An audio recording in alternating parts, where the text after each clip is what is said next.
हाँ दोस्तों, मैं हूं वैभव शर्मा और नर्चर क्लासेस के थ्रू आज हम ज्योग्राफी एमसीक्यू का जो एनसीईआरटी बेस्ड है उनका 44 लेक्चर देखेंगे। 44वां लेक्चर जिसमें डेली बेसिस की तरह हम अपने क्वेश्चन को डिस्कस करेंगे। ठीक है। तो बाकी जो आपको लेक्चर है डिस्क्रिप्शन बॉक्स में टेलीग्राम चैनल लिंक दी गई है, वहां पे आपको प्रोवाइड कर दिए गए हैं। तो एक बार देख लीजिए, वहां पे विद पीडीएफ पड़े हुए हैं। तो चलिए देखते हैं आज हमारा फर्स्ट क्वेश्चन क्या है। और आज हमारा फर्स्ट क्वेश्चन है, where is the Bandipur national park. हमसे पूछा गया है बांदीपुर नेशनल पार्क के बारे में कि ये कहाँ पे लोकेटेड है। राजस्थान में लोकेटेड है, या आपका आंध्र प्रदेश में है, या आपका कर्नाटका में है, या आसाम में है। तो चलिए वीडियो को पॉज कीजिए, क्वेश्चन को अटेंड करने की कोशिश कीजिए। काफी सिंपल क्वेश्चन है, वन लाइनर क्वेश्चन है, बांदीपुर नेशनल पार्क के बारे में।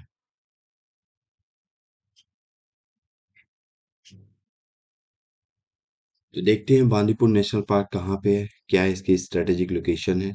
तो चलिए, ये रहा पेनिनसुलर रिवर इंडिया। और इंडिया का नीचे वाला अगर साउदर्न पार्ट देखें तो आपको मिलेगा, इधर मिलेगा आपको कर्नाटक, और इधर मिलेगा आपको आंध्र, नीचे मिलेगा आपको तमिलनाडु, और इधर मिलेगा आपको केरल। तो ट्राई जंक्शन पे आप देखेंगे कर्नाटक, तमिलनाडु और केरल के ट्राई जंक्शन पे आपको ये यहाँ पे मिलेगा आपको बांदीपुर नेशनल पार्क। तो बांदीपुर नेशनल पार्क आपका कहाँ पे है? कर्नाटका में है। आप लोकेशन देख लो बांदीपुर नेशनल पार्क की। ठीक है। ये आपका कर्नाटका में। अब बांदीपुर नेशनल पार्क के बारे में थोड़ा हम डिटेल जान लेते हैं, क्या है बांदीपुर नेशनल पार्क। तो देखो, Bandipur national park, Bandipur national park के बारे में देखा जाए तो बांदीपुर नेशनल पार्क क्या है? इसको बांदीपुर टाइगर रिजर्व भी कहते हैं, टाइगर रिजर्व भी कहते हैं। किसके अकॉर्डिंग? अकॉर्डिंग टू एक टाइगर सेंसस हुआ था 2000, टाइगर सेंसस हुआ था 2018 में, उसके अकॉर्डिंग। और इस टाइगर सेंसस 2018 के अकॉर्डिंग कहा गया था कि इंडिया में second highest number of tiger पाए जाते हैं। Second highest number of tiger पाए जाते हैं कहाँ पे? हाईएस्ट नंबर ऑफ टाइगर पाए जाते हैं कहाँ पे? बांदीपुर में, आफ्टर एमपी। अब ये पता लगाओ एमपी के कौन से नेशनल पार्क में सबसे ज्यादा टाइगर है। ठीक है। इसके बाद देखा जाए तो ये एस्टेब्लिश हुआ था 1973 में। 1973 में एज अ टाइगर प्रोजेक्ट, जो प्रोजेक्ट टाइगर चलाया गया था, प्रोजेक्ट टाइगर, उस प्रोजेक्ट टाइगर के तहत ये एस्टेब्लिश किया गया था बांदीपुर नेशनल पार्क में। अब ये ट्राई जंक्शन पे है। ये आपने लोकेशन देख ली, स्ट्रेटेजिक लोकेशन जो दी गई है। ये आपका रहा कर्नाटका, ये आपका रहा केरला, और ये आपका रहा तमिलनाडु। ये तीन स्टेट है। अब इनका जो स्ट्रेटेजिक लोकेशन है इसकी, ये ट्राई जंक्शन यहाँ पे आपका पड़ेगा Bandipur national park. Bandipur national park ये आपकी लोकेशन पे पड़ेगा, क्योंकि ये आपका कर्नाटका है, ये आपका केरला है, और ये आपका तमिलनाडु है। ये तो इसकी स्ट्रेटेजिक लोकेशन, लेकिन पड़ता है ये कहाँ पे? आपका कर्नाटका में ट्राई जंक्शन पे है। और तीसरी बात, इंपॉर्टेंट बात है, ये नीलगिरी, नीलगिरी बायोस्फीयर रिजर्व का, जो बायोस्फीयर रिजर्व है उसका पार्ट है। नीलगिरी बायोस्फीयर रिजर्व का ये पार्ट है। और नीलगिरी बायोस्फीयर रिजर्व में कौन कौन से आपके, और नीलगिरी बायोस्फीयर के बारे में एक और जान लो कि नीलगिरी बायोस्फीयर इंडिया का पहला बायोस्फीयर रिजर्व है जो 1986 में बना था, स्टैब्लिश किया गया था। और नीलगिरी बायोस्फीयर आपका काम बढ़ेगा, इन्हीं तीन स्टेट में पड़ता है आपका, तमिलनाडु, केरला और कर्नाटका में। नीलगिरी बायोस्फीयर रिजर्व में आपके 6 नेशनल पार्क या वाइल्ड लाइफ सेंचुरी आते हैं। तो कौन कौन से? पहला आपका मुदुमलाई, मुदुमलाई, ये यहाँ पे है Mudumalai, Mudumalai wild life sanctuary. Wayanad wild life sanctuary जो आपकी कहाँ पे है? आपकी केरला में है। Bandipur national park, Nagarhole national park, और मुकुर्थी नेशनल पार्क, और साइलेंट वैली नेशनल पार्क। अब 6 आते हैं नीलगिरी बायोस्फीयर रिजर्व में। अब आपका होमवर्क ये है कि आप सर्च कीजिए इनकी स्ट्रेटेजिक लोकेशन, जो नीलगिरी बायोस्फीयर रिजर्व का पार्ट है, नेशनल पार्क या वाइल्ड लाइफ सेंचुरी, वो आपकी स्ट्रेटेजिक लोकेशन उनकी कहाँ कहाँ पे है। हमने 6 बता दिए। अगर आप ऐसे मैप बना के अगर ऐसे आप क्वेश्चन को कर ले रहे हैं, क्योंकि क्वेश्चन नीलगिरी बायोस्फीयर रिजर्व पे भी आ सकता है, आपको चूज करने को दे देगा, इनमें से 5 4 ऑप्शन दिए गए, इनमें से बताओ कौन सा नीलगिरी बायोस्फीयर रिजर्व का पार्ट है। क्वेश्चन ऐसे भी यूपीएससी या स्टेट पीसीएस में पूछा जा सकता है आपसे। ठीक है, यह आपसे स्ट्रेट फॉरवर्ड सीधा क्वेश्चन दे देगा, ये this is a part of, मतलब 2 3 चीजें दे देगा और नीचे फिर आपके बहुत सारे स्टेटमेंट बना देगा, स्टेटमेंट वाइज भी क्वेश्चन दे देगा। बांदीपुर के बारे में जानिए। ये जो इंफॉर्मेशन है इतनी ज्यादा वो नहीं है, लेकिन हाँ, ये एक पैराग्राफ में अगर एक क्वेश्चन और इस टाइप से बन सकता है बांदीपुर में, अगर पैराग्राफ बनाकर ये सारी इंफॉर्मेशन पैराग्राफ बनाकर दे दे, नीचे एक 4 पार्ट दे दे, तो आपको ये काफी बेनिफिशियल लगेगी आपके लिए ये इन्फॉर्मेशन, क्योंकि इस इन्फॉर्मेशन से आप क्वेश्चन को निकाल ले जाएंगे। नीलगिरी बायोस्फीयर रिजर्व भी देख लिया हमने। और नीलगिरी बायोस्फीयर क्या है, बायोस्फीयर रिजर्व है, ये वेस्टर्न घाट का पार्ट है। देखो ये पूरा वेस्टर्न घाट है, तो ये वेस्टर्न घाट का पार्ट है। ये 3 स्टेट में पड़ता है, कर्नाटका और आपका केरला और आपका यहाँ पे इसका नाम क्या, तमिलनाडु में। ठीक है, तो हमारा क्वेश्चन क्या हुआ, हमारा आंसर हुआ कर्नाटका। तो उम्मीद करता हूँ आपको समझ में आया होगा बांदीपुर नेशनल पार्क के बारे में, उसकी स्ट्रेटेजिक लोकेशन देख ली, उससे रिलेटेड हमने और भी चीजें जो भी थी, नीलगिरी बायोस्फीयर रिजर्व देख लिया, उसका जो, अब नीलगिरी, यहाँ पे नीलगिरी की एक हाईएस्ट पीक है। होमवर्क है आपका कौन सा है बता चुका हूँ इससे पहले लेक्चर में मैं। तो चलिए देखते हैं हम नेक्स्ट, हमारा क्वेश्चन आंसर क्वेश्चन क्या है। नेक्स्ट क्वेश्चन है, कंसीडर द फॉलोइंग स्टेटमेंट। हमें करेक्ट स्टेटमेंट बताना है, कैसा बताना है, एक करेक्ट स्टेटमेंट बताना है। करेक्ट स्टेटमेंट में क्या बताना है, the first statement is the biodiversity hot spots are located only in the tropical region. ये कह रहा है जो बायोडाइवर्सिटी हॉट स्पॉट्स है located only in the tropical region, this is the extreme bird only. अब इस पे फोकस करना, क्योंकि एक्सट्रीम बर्ड मैक्सिमम केसेस में क्या होता है, रॉन्ग होता है मैक्सिमम। ये नहीं कह रहा हूँ कि 100% रॉन्ग ही होगा, मैक्सिमम केसेस में रॉन्ग होता है। तो बायोडाइवर्सिटी हॉटस्पॉट, जो बायोडाइवर्सिटी हॉटस्पॉट मतलब जैव विविधता हॉटस्पॉट, जैव विविधता हॉटस्पॉट।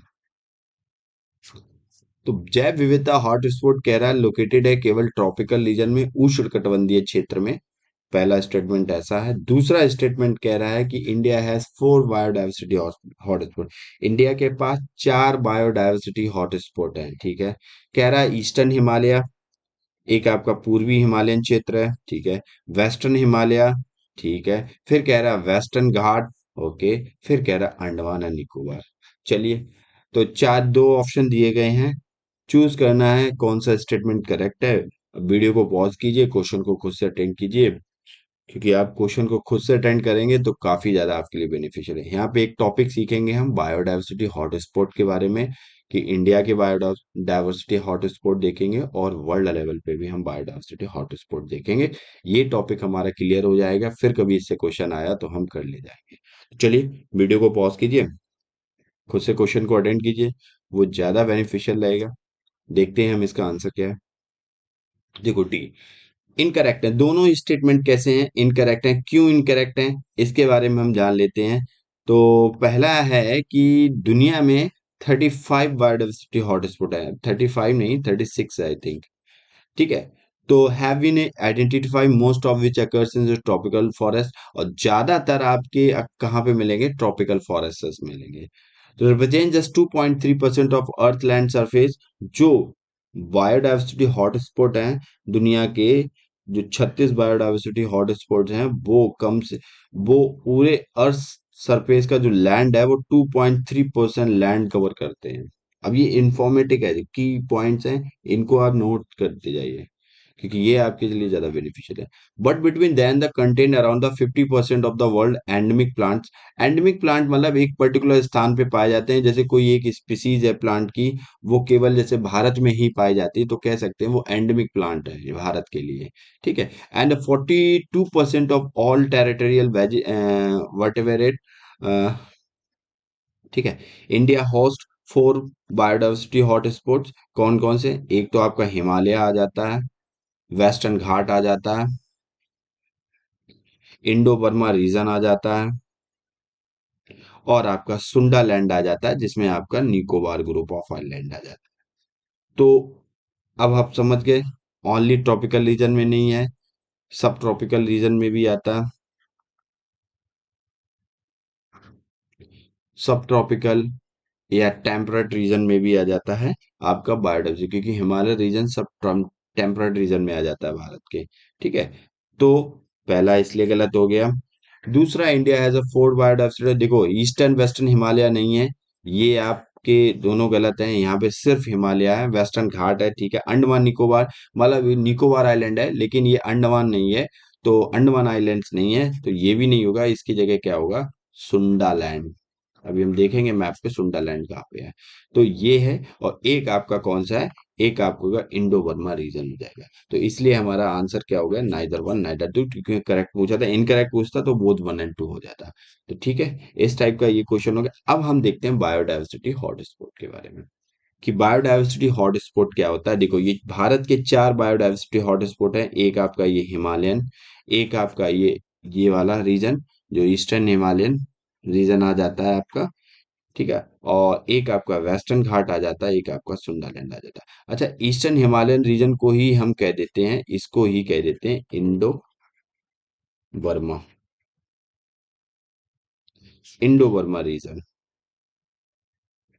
ठीक है, ये वेस्टर्न हिमालय में आ जाएगा, ईस्टर्न हिमालय का पार्ट है। तो इंडिया के चार हॉट स्पॉट, एक आपका चौथा नीचे दिया गया, ये निकोबार आ जाता है, सुंडालैंड में आ जाता है आपका। तो अब हम देखते हैं बायोडाइवर्सिटी हॉटस्पॉट। बायोडाइवर्सिटी हॉटस्पॉट जानने से पहले हमें जानना होगा क्या? हम जानते हैं बायोडाइवर्सिटी क्या होती है। बायोडाइवर्सिटी जैव विविधता क्या होती है, इसके बाद ही तो हॉटस्पॉट समझेंगे। तो जैव विविधता क्या होती है कि एक वेरिएस ऑफ प्लांट, जो वेरिएशन ऑफ प्लांट स्पीसीज है, प्लांट है, एनिमल है, स्पीसीज एक पर्टिकुलर हैबिटेट में पाते हैं। जब एक पर्टिकुलर, जैसे ये देखो हिमालयन क्षेत्र क्या है, एक पर्टिकुलर हैबिटेट है। अब इस पर्टिकुलर हैबिटेट में जब बहुत टाइप के आपके वेरियस टाइप के क्या, वेरियस टाइप के आपके प्लांट और एनिमल स्पीसीज पाई जाती हैं, एनिमल स्पीसीज पाई जाती हैं, प्रजातियां पाई जाती हैं पौधों की और जंतुओं की। तो इसी को क्या कहते हैं? इसी को बायोडाइवर्सिटी कहते हैं। जब बहुत टाइप के यहाँ पे आपको प्लांट्स, हर टाइप के प्लांट्स मिल जाएं, यहाँ पे हर टाइप के आपको एनिमल्स मिल जाएं, तो ये क्या है? इसको कहते हैं बायोडाइवर्सिटी रिच रीजन है ये। ठीक है, अब बायोडाइवर्सिटी तो हम पता लग गई। अब हम देख, जैसे और दूसरी एक चीज देख लो, इंडिया है, इंडिया दुनिया का सबसे रिच बायोडायवर्सिटी कंट्री है। ये कम से कम जोग्राफिकल एरिया देखी जाए 24.46% जोग्राफिकल एरिया कवर करता है, why forest and tree, why forest and tree, India. तो इंडिया दुनिया की क्या है? India is known for the rich biodiversity and has around 24.46% of the geographical area covered by the forest and tree. मतलब ये दुनिया की 24.46% क्या करता है? बायोडाइवर्स, मतलब ये कवर करता है बायोडाइवर्सिटी, इंडिया। तो 4 पॉइंट पे तो ऐसे ही कवर कर रहा है, और भी जगह कवर कर रहा है।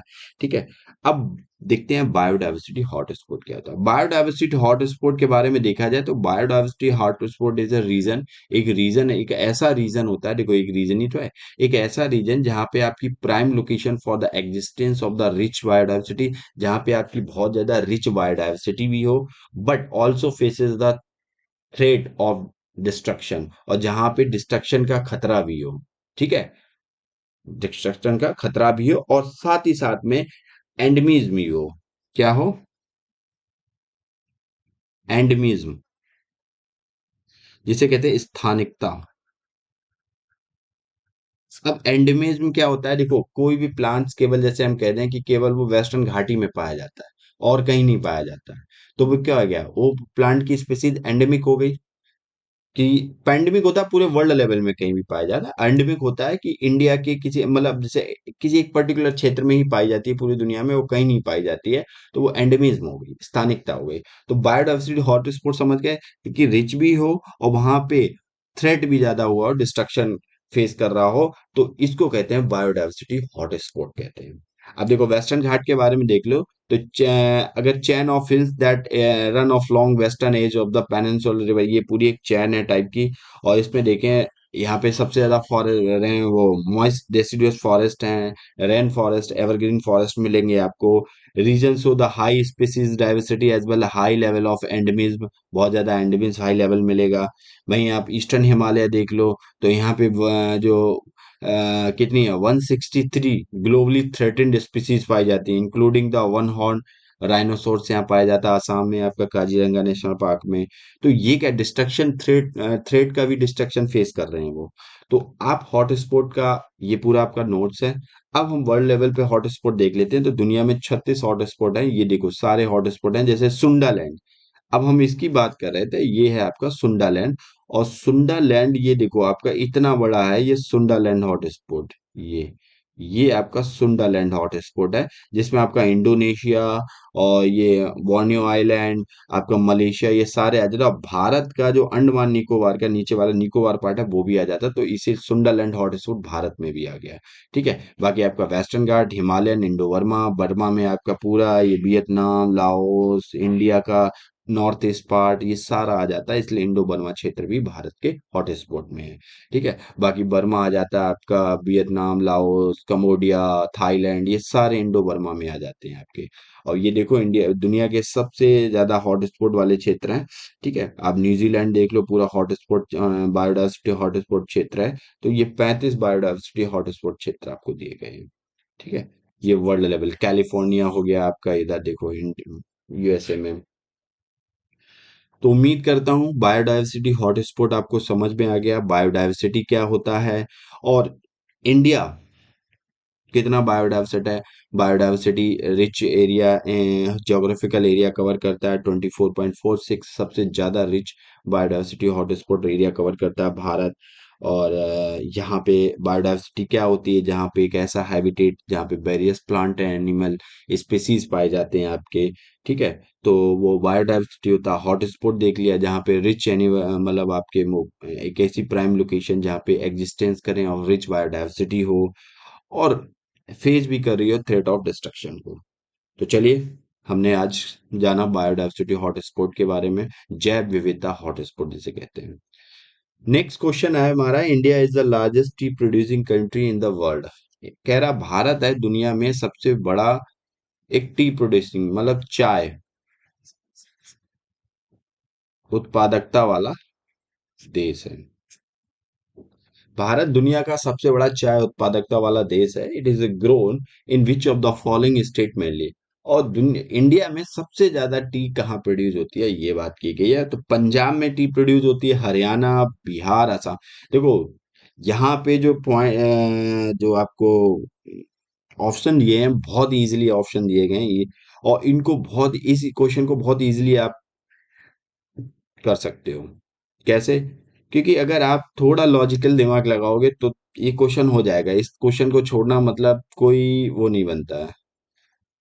तो देखो यहाँ पे लार्जेस्ट टी प्रोड्यूसिंग, आप इतना तो जानते हो हमारे यहाँ भारत में टी कहाँ बन टी प्रोड्यूसिंग कहाँ होती है, कहाँ पे इसकी खेती प्लांटेशन जो जो भी क्रॉप्स करते हैं वो कहाँ पे होती है, ये तो बता। देखो अगर लॉजिकल इसको किया जाए थोड़ा, हम इस क्वेश्चन को अटेंड करने की कोशिश करते हैं।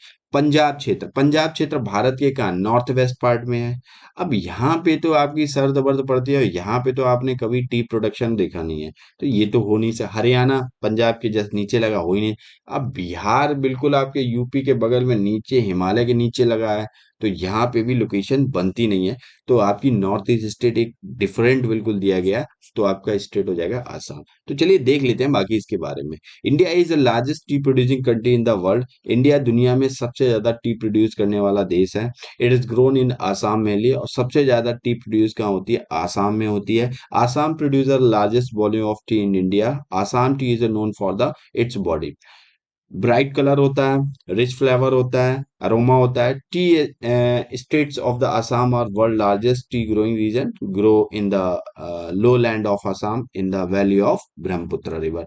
और ये ब्रह्मपुत्र रिवर में पाया जाता है। अब हम देख लेते हैं थोड़ा टी के बारे में।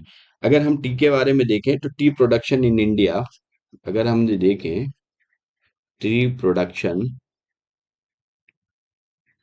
In India.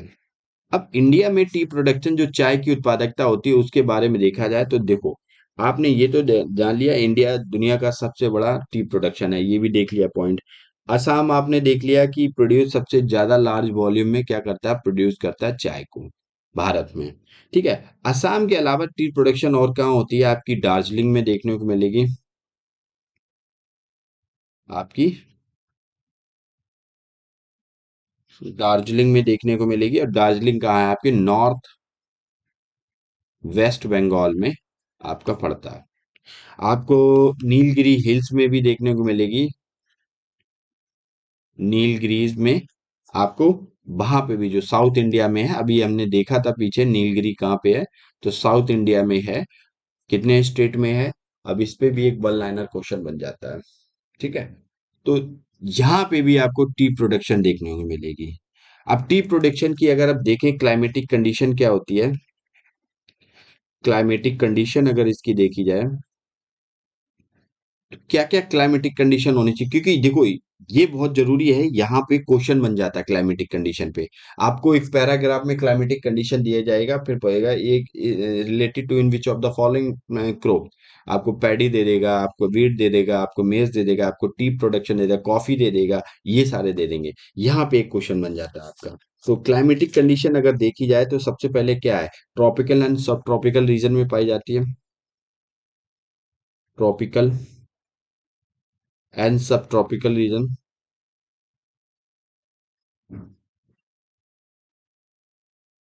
मतलब आपके ट्रॉपिकल सब ट्रॉपिकल रीजन कौन सा होता है, जैसे ये आपकी अर्थ है, अर्थ पे ये इक्वेटर है, ये ट्रॉपिक ऑफ कैंसर है, ये ट्रॉपिक ऑफ कैप्रिकॉर्न। देखो ये तो रीजन ट्रॉपिकल हो गया। अब ट्रॉपिक्स के थोड़ा ऊपर जाएंगे ना, तो ये भी ये सब ट्रॉपिकल रीजन हो जाता है, जो ट्रॉपिक के आसपास लगा हुआ क्षेत्र है वो सब ट्रॉपिक रीजन में आ जाता है।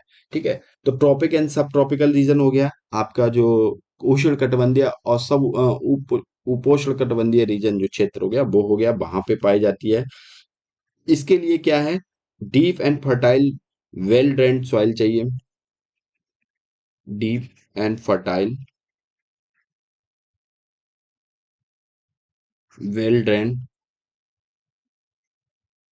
सॉइल चाहिए, मतलब जो मिट्टी की उर्वरकता है वो बहुत ज्यादा अच्छी होनी चाहिए, वेल ड्रेन्ड होनी चाहिए। मिट्टी ऐसा नहीं है कि वहां पे पानी भर गया तो भरा ही है। इसीलिए जो टी प्रोडक्ट प्लांटेशन, एक टी कैसी है, एक प्लांटेशन क्रॉप है। और प्लांटेशन क्रॉप इसकी जो प्लांटेशन की जाती है वो एक थोड़ी स्लाइटली हिल टाइप की एरिया होती है, वहां पे की जाती है, क्योंकि हिल पे पानी रुकेगा नहीं, चला जाता, वेल ड्रेन पानी होता है यहाँ पे। ड्रेनेज सिस्टम अच्छा होता है क्योंकि पानी यहाँ भरा नहीं है, पानी भरा रहेगा तो टी प्रोडक्शन नहीं हो पाएगा बस। ठीक है। और इसको लेके एक चीज और है कि ह्यूमस और ऑर्गेनिक मैटर अच्छा चाहिए, रिच चाहिए उसमें। और रेनफॉल की बात की जाए तो रेनफॉल यहाँ पे 1500 मिलीमीटर मतलब चाहिए आपकी यहाँ पे। और टेम्परेचर की बात की जाए तो 15 डिग्री सेल्सियस से लेस टेम्परेचर की, मतलब लेस देन 15 सेंटीमीटर टेम्परेचर हो आपका, मतलब 15 डिग्री सेल्सियस से भी टेम्परेचर कैसा होना चाहिए, कम होना चाहिए, कि जरूर ज्यादा टेम्परेचर नहीं होना चाहिए, 15 डिग्री। अब ये आपको अगर इंफॉर्मेशन दी गई है तो आप इस क्वेश्चन को कर ले जाएंगे आप। मैंने क्वेश्चन की डायमेंशन बता दी क्या हो सकती है। क्वेश्चन आपसे ऐसे भी पूछा जा सकता है कि ऊपर से मतलब आपको एक कंडीशन दे दी जाएगी, और दिस और ये पैराग्राफ रिलेटेड है in which of the following plants species. तो आपको पता होना चाहिए किससे है, कि क्रॉप प्लांट कौन सी क्रॉप से रिलेटेड है, आपकी कॉफी से रिलेटेड है, आपकी टी से रिलेटेड है आपकी। तो ऐसे और भी, जैसे कॉफी हो गया, कॉटन हो गया। अब कॉटन ब्लैक सॉइल में ही पाई जाती है, जैसे रेगुर सॉइल, लावा सॉइल या चैनोजम इंटरनेशनल लेवल पे कहते हैं। तो कॉटन के बारे में आपको दे देगा रेनफॉल इतने सेंटीमीटर है। तो इन जो इम्पोर्टेंट आपके जो क्रॉप्स हैं, जैसे पैडी हो गया, वीट हो गया, शुगर कैन हो गया, आपका टी हो गया, कॉफी हो गया, इनके बारे में एक शॉर्ट नोट्स बना लो, क्योंकि मतलब शॉर्ट नोट्स का मतलब A4 साइज में सारा ही आ जाएंगे ये। एक A4 साइज का पेपर लो, उसमें सारा ही आ जाएंगे। और इनकी इनकी जो क्लाइमेटिक कंडीशन है उनको नोट डाउन कर लो, और थोड़े कुछ और पॉइंट मिले उसको नोट, क्योंकि इन पे क्वेश्चन पूछा। लास्ट ईयर यूपीएससी ने क्वेश्चन पूछ दिया था अभी। ठीक है, तो चलिए, हमने देखा किसके बारे में। हमने देखा largest T producing country in the world कौन सी है। इंडिया है। इंडिया में सबसे ज्यादा प्रोडक्शन टी की कहाँ होती है, वो आसाम में होती है। आसाम की कुछ क्लाइमेटिक कंडीशन देख ली हमने, कहाँ पे पाया जाता है। और आसाम के अलावा भारत में दार्जिलिंग, नॉर्थ वेस्ट बंगाल में भी टी प्रोडक्शन होता है। नीलगिरी हिल्स, और नीलगिरी हिल्स किन स्टेट्स में डिवाइड है, कर्नाटका, तमिलनाडु और केरल। वहां पे भी आपकी टी प्रोडक्शन देखने को मिलती है। तो चलिए नेक्स्ट क्वेश्चन देखते हैं, and this is I think second last question. Which of the following is the located in the Manipur. अच्छा, ये तीन स्ट्रेटेजिक लोकेशन दी गई हैं। एक कहा गया कांगला फोर्ट, कांगला का किला। एक कहा मोरंग, और एक कहा पाके टाइगर रिजर्व। तो ये तीन लोकेशन दी गई, करेक्ट आंसर बताना है। तो बताना है इनमें से कौन सी आपकी मणिपुर में है। अब सवाल उठता है कि मणिपुर कहाँ है, मणिपुर की कैपिटल क्या है। ये आपके लिए होमवर्क है कि मणिपुर की कैपिटल कहाँ है। मैं नहीं बताने वाला हूँ, क्योंकि ये छोटे छोटे क्वेश्चन आते हैं। मणिपुर क्या सेवन सिस्टर का पार्ट है कि नहीं है।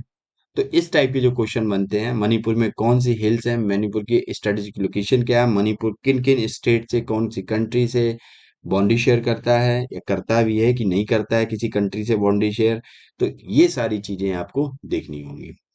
तो ये आपका एक टाइप का होमवर्क है। फिलहाल तो हम देखते हैं विच of the following located in the Manipur. तो कांगला फोर्ट, मोरंग और पाके टाइगर रिजर्व। तो चलिए वीडियो को पॉज कीजिए, क्वेश्चन को अटेंड कीजिए, क्योंकि जब आप क्वेश्चन खुद से अटेंड करेंगे तो ज्यादा बेनिफिशियल रहेगा। तो चलिए देखते हैं इसका आंसर क्या है। देखो, Kangla palace popularly as well as officially. देखो, पहले हम इनकी लोकेशन देख लेते हैं, हमारे लिए ज्यादा जरूरी है। अब हम लोकेशन पे जाएं तो हमें मैप पे जाना पड़ेगा। और ये रहा हमारा प्यारा भारत। और भारत में अगर हम लोकेशन देखें तो देखो, अब थोड़ा इसे जूम इन करें तो ये देखो नॉर्थ ईस्ट पार्ट इंडिया का रहा। इस मैप पे आई थिंक आपको दिख नहीं रहा होगा। ये ये देखो मणिपुर रहा, ये नागालैंड है। दूसरा मैप देखता हूँ जहाँ पे आपको स्ट्रेटेजिक लोकेशन दिख जाए। इस पे भी नहीं दिखने वाली।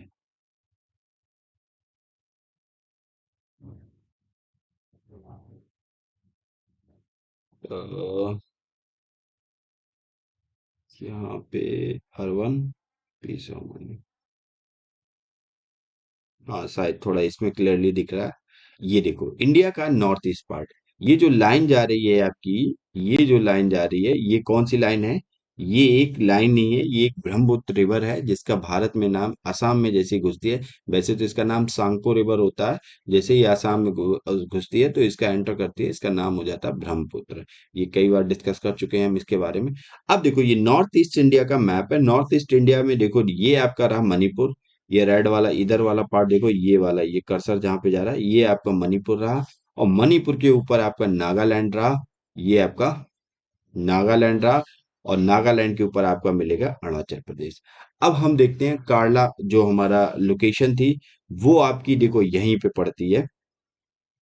अब इसमें कहीं दिया नहीं गया आई थिंक। ये देखो मोरेंग आपका दिख गया। और ये एक बहुत, मोरेंग तो आपको दिख गया, मोरेंग यहाँ पे है, आज मणिपुर में ही है। अब मोरेंग के पास एक ये लेक है, इसका नाम क्या है, लोकटक लेक। और लोकटक लेक कहाँ पाई जाती है, ये मणिपुर में पाई जाती है। ठीक है, लोकटक लेक। डांसिंग डियर यहाँ पे पाया जाता है लोकटक लेक के आसपास। अब यहीं पे आपका कांगला फोर्ट भी है। कांगला फोर्ट को अगर हम देखें तो देखो strategic location Kangla fort. I think इस मैप में दिखाएगा नहीं कांगला फोर्ट, तो सर्च करना पड़ेगा फिलहाल तो।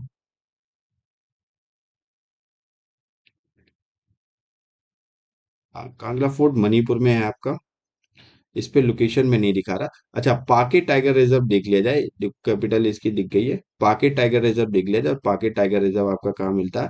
पाके टाइगर रिजर्व आपका यहाँ पे रहा, पाके टाइगर रिजर्व। और ये देखो पाके टाइगर रिजर्व है, और ये लोकेशन कौन सी है? अरुणाचल प्रदेश की है। तो ये तो आपको क्लियर पता लग गया कि पाके टाइगर रिजर्व कहाँ है। पाके टाइगर रिजर्व इंडिया मतलब मणिपुर में तो नहीं है, कहाँ पे है आपका? वो आपका है असम में। तो वापस हम अपने सवाल पे आते हैं। देखो, अब यहाँ पे बात कर दिया, कांगला पैलेस जो है आपका वो कहाँ पे है? कांगला पैलेस आपका पाया जाता है, popularly as well official known as a Kangla fort, जिसे कांगला फोर्ट भी कहते हैं। ओल्ड फोर्टिफाइड पैलेस है, इम्फाल के पास में आपका पाया जाता है, जो उसकी कैपिटल है। अब आंसर तो आपका यहीं पे मिल गया होमवर्क का, मणिपुर स्टेट में आपका पाया जाता है। तो ये तो आपकी लोकेशन हो गई, इम्फाल नदी के बैंक पे किनारे पे पाया जाता है, ठीक है। इसके बाद मोरेंग आपने लोकेशन देख ली, स्मॉल टाउन है in the Indian state of Manipur का। और ये कहाँ पे पाया जाता है? 45 kilometre south state of the capital Imphal, जो कि उसकी कैपिटल इम्फाल है, उसके साउथ में। पाके टाइगर रिजर्व हमने मैप पे देखा है, पाके टाइगर रिजर्व कहाँ पे आपका, जिसे पखुई टाइगर रिजर्व भी कहते हैं। और ये आपका project tiger reserve in the पाखे केसांग डिस्ट्रिक्ट ऑफ अरुणाचल प्रदेश में पड़ता है। अरुणाचल प्रदेश के कौन से डिस्ट्रिक्ट में? केशांग डिस्ट्रिक्ट में पड़ता है, जो 862 किलोमीटर स्क्वायर में फैला पड़ा है। अच्छा, बाकी और भी टाइगर रिजर्व है आपके अरुणाचल प्रदेश में। पाके टाइगर रिजर्व है, एक आपका नामदफा टाइगर रिजर्व है, नामदफा टाइगर रिजर्व, ये भी आपका अरुणाचल प्रदेश में है। और एक आपका और पड़ता है, वो उसका नाम है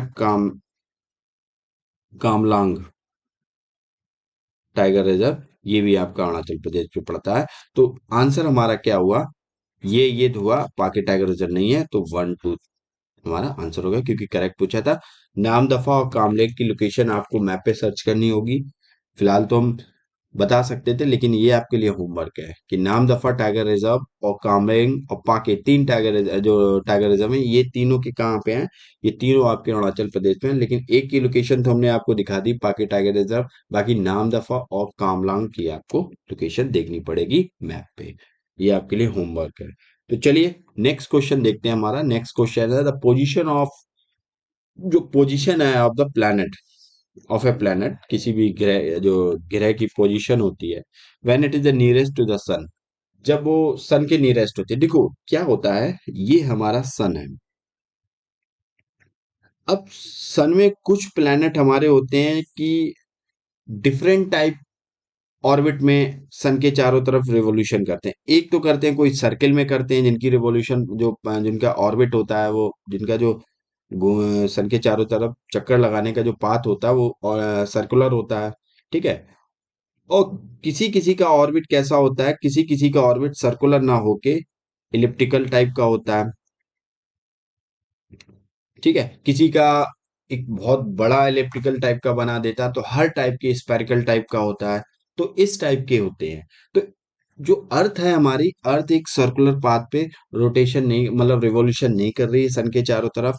तो यहाँ पे अगर हमारा सन है, तो अर्थ की ये है, ये स्ट्रेटेजिक जो इसका पाथ है ये है। तो सन बिल्कुल सेंटर में नहीं है, अर्थ अकॉर्डिंग टू अर्थ, ये क्या है? ये अर्थ है। और ये है हमारा, ये भी अर्थ है। और ये है हमारा सन। तो देखो यहाँ पे एक स्ट्रेटेजिक, मतलब सीधा सर्कुलर पाथ नहीं है अर्थ का। तो अर्थ एक एक ये डिस्टेंस होती है अर्थ की, एक ये डिस्टेंस होती है। तो यहाँ पे डिस्टेंस मैक्सिमम आ जाती है, यहाँ पे डिस्टेंस मिनिमम आ जाती है। तो इन्हीं का पूछा नियरेस्ट डिस्टेंस, मतलब ये वाली डिस्टेंस के बारे में पूछा गया है। तो चलिए वीडियो को पॉज कीजिए, क्वेश्चन को अटेंड कीजिए। बहुत अच्छा क्वेश्चन है, और एनसीईआरटी बेस्ड है ये, ठीक है। तो देखते हैं क्या होता है इसका आंसर। देखिए, अभी हमने इस मैप को ड्रॉ किया, यहाँ पे आपको सेंटर में दिख रहा है, लेकिन ये सेंटर में नहीं है, कुछ डिस्टेंस हल्की सी माइनर कम है, ठीक है। तो जब ये सन, जो हम अर्थ है हमारी, रिवॉल्यूशन करते करते जनवरी के आसपास आ जाती है। और ये कौन सी जनवरी? ये 3 जनवरी के आसपास की बात है, 3 जनवरी के आसपास की बात है। और 3 जनवरी पे अर्थ की पोजीशन यहाँ पे होती है, जिसे पेरीहिलियन कहते हैं। और पेरीहिलियन का मतलब होता है हिंदी में अगर कहें तो उपसौर। और उप सौर के टाइम पे क्या होता है, अर्थ की डिस्टेंस सन से कितनी होती है? कम से कम 14 करोड़ किलोमीटर होती है, मतलब 14 14 7 147 5.1 मिलियन किलोमीटर दूर सन होता है, किससे, मतलब अर्थ से। वहीं अर्थ अगर फिर रिवॉल्यूशन अपने पाथ पे करते करते जब जुलाई में पहुंचती है, 4 जुलाई को पहुंचती है, 4 जुलाई को अप हिलियन कंडीशन बनती है, जिसे अप सौर कहते हैं हिंदी में। और अप सौर की वाली कंडीशन में क्या होता है, जो अर्थ होती है हमारी सन से कम 15 करोड़ किलोमीटर दूरी पे होती है, ऑलमोस्टली कह सकते हैं कि 101 552.1 मिलियन किलोमीटर दूर होती है। तो ये डिस्टेंस ज्यादा होती है। जब डिस्टेंस ज्यादा होती है तो उसको कहते हैं एपीहिलियन, और जब डिस्टेंस कम होती है तो उसको पेरीहिलियन, पेरीहिलियन कहते हैं। और पेरीहिलियन के टाइम पे क्या होता है, जो हमारी अर्थ होती है वो 7% ज्यादा इंसोलेशन क्या करती है, इंसोलेशन रिसीव करती है। इंसोलेशन का मतलब होता है सन से आने वाली जो भी किरणें हैं, हीट जो भी है। तो 7% अधिक इंसोलेशन पृथ्वी पर मिलता है, और यहाँ पे 60% कम मिलता है आपको इंसोलेशन, जब एपीहिलियन की कंडीशन आती है। ये 4 जुलाई को आती है ये। अब ये देख लो पेरीहिलियन की कंडीशन कब बनती है। नॉर्दर्न हेमीस्फेयर के उसमें देखें तो जनवरी में नॉर्दर्न हेमीस्फेयर कहाँ होता है, सर्द में होता है। और साउदर्न हेमीस्फेयर पे गर्मी पड़ रही होती है, ट्रॉपिकल रीजन में भी गर्मी होती है। तो साउदर्न हेमीस्फेयर क्या होता है, नॉर्दर्न हेमीस्फेयर आपका सर्द में होता है, विंटर में होता है। तो ये इसे कहते हैं विंटर सोलस्टिक। और एपीहिलियन की कंडीशन कब पड़ती है, ये पड़ती है समर सोलस्टिक में। आपकी कंडीशन देखने को मिलती है एपीहिलियन और विंटर। देखो क्वेश्चन यहां से भी पूछा जा सकता है कि विंटर आपकी सोलिस्टिक में कौन सी कंडीशन मिलती है। यहाँ पे पास ना पूछ के विंटर या समर सोलिस्टिक के बारे में ऐसे करके क्वेश्चन पूछ सकता है। तो ये आपको आनी चाहिए समझ में। ठीक है, क्वेश्चन कैसे पूछ सकता है। फिलहाल तो ये एक बेसिक क्वेश्चन था, एनसीईआरटी का सवाल था। ठीक है, तो इसकी क्या होगी, नियरेस्ट पूछा है आपसे, तो नियरेस्ट आंसर क्या होगा, पेरिहेलियन होगा, जिसे उपसौर कहते हैं। तो चलिए next question, and I think this is the last question.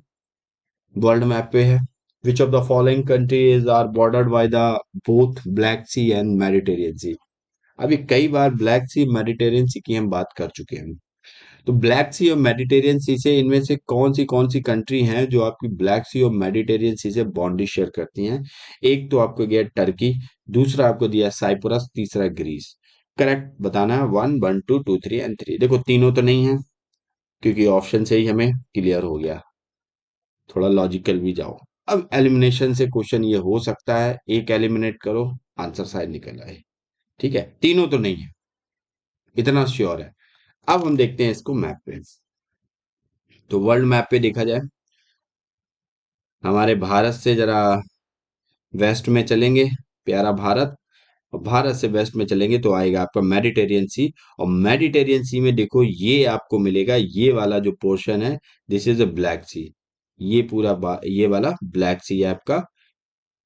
ठीक है, और नीचे वाला आपका पूरा है मेडिटेरियन सी। तो ब्लैक सी, ये कर्सर जहाँ पे है, और मेडिटेरियन सी, इन दोनों के बीच में जो आपका जो आपका लैंड एरिया पड़ता है, वो पूछा है कि दोनों से बाउंड्री शेयर करता है। देखो टर्की तो आपका दोनों से बाउंड्री शेयर करता है, ऊपर ब्लैक सी से भी बाउंड्री बनाता है, नीचे मेडिटेरियन सी से बनाता है। ठीक है, ये रहा आपका ग्रीस। ग्रीस केवल मेडिटेरियन सी से ही बाउंड्री बनाता है, आपका ब्लैक सी से बाउंड्री नहीं बनाता है।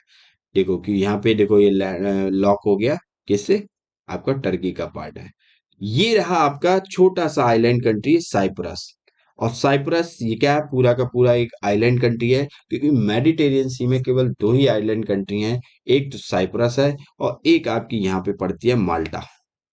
ये देख रहे हो, ये माल्टा, ये एक ये माल्टा है, एक वो साइप्रस है। ये दो ही मेडिटेरियन सी में क्या है, एक दो आइलैंड कंट्री आपकी पाई जाती है।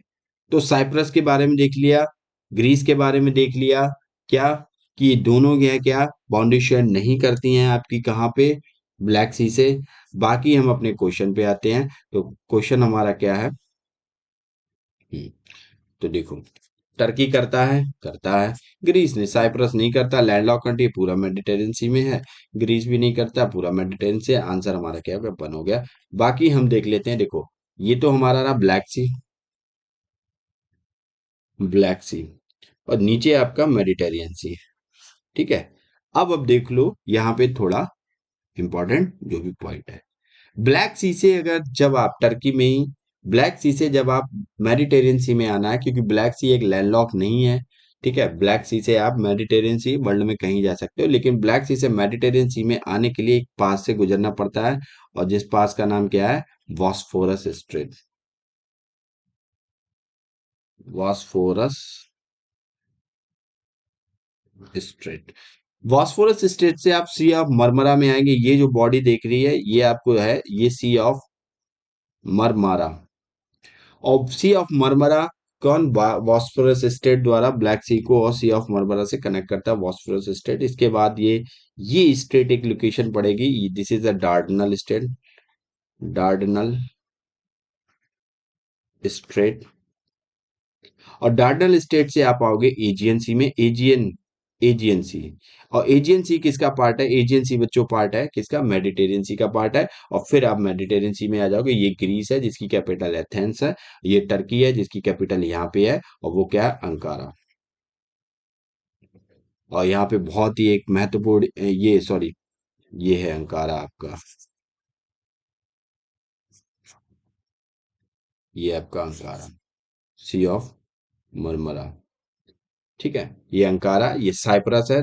टर्की और साइप्रस में डिस्प्यूट चल रहा है, टर्की कह रहा है ये इंडिया का, मतलब टर्की का पार्ट है, साइप्रस कह रहा है एक इंडिपेंडेंट कंट्री है ये। ठीक है, बाकी आपने लोकेशन देख ली, और भी ये थोड़ा अलग से जो भी इंफॉर्मेशन थी उसके बारे में आपने देख लिया। ठीक है, तो चलिए, आज काफी अच्छे 5 क्वेश्चन थे जिनको हमने डिस्कस किया, बहुत ही ज्यादा इम्पोर्टेंट थे आपके एग्जाम पर्सपेक्टिव से, जिसमें हमने बायोडायवर्सिटी हॉट बायोडायवर्सिटी हॉटस्पॉट के बारे में जाना, और हमने लोकेशन वर्ल्ड मैप का भी क्वेश्चन देखा, काफी स्ट्रेटजी की इंपॉर्टेंस थी उसकी। तो यहाँ पे ये आपकी वीडियो की जो लिंक है और पीडीएफ है, इस टेलीग्राम चैनल पर आपको प्रोवाइड कर दी जाएगी, और हमारे चैनल को लाइक एंड सब्सक्राइब करते रहिए। और आज हम एक नया इनिशिएटिव, जिसमें हमने पॉलिटी के 5 क्वेश्चन डिस्कस किए हैं, उसको आज हम लाने जा रहे हैं, शाम को आपको मिलेंगे। इसी टेलीग्राम चैनल पे आपको मिल जाएगी लिंक उसकी, सारी चीजें, तो उसको भी देख लीजिएगा।